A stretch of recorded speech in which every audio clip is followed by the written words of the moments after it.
suggestion from for India and for the US from here on? Like, where should they walk toward? Where should they move to have a good relationship and to have a better understanding? Well, what we're seeing with Donald Trump is the equivalent of a stress test in a bank to see whether the bank is able to withstand a crisis. Donald Trump is that crisis. And it's a crisis solely of America's own making. There is no strategic logic for the United States embracing Pakistan. It should not be a major non-NATO ally. It should be designated a state sponsor of terrorism, period.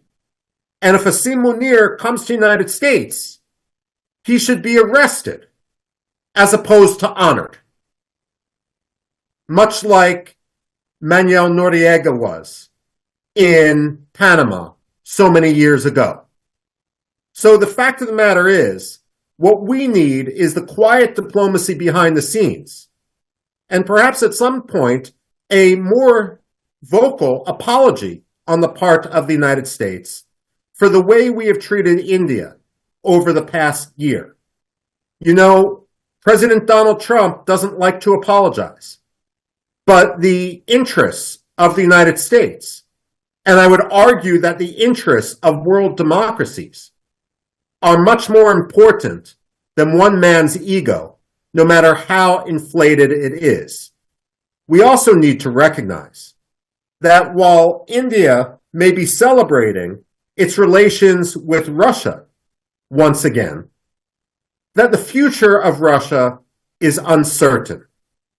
The Russian population is in decline. The Russian economy is in decline.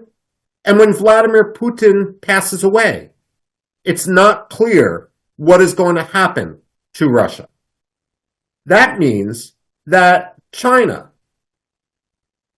continues to be the biggest threat to face not only India, but also the United States, and frankly, in the future, Russia as well.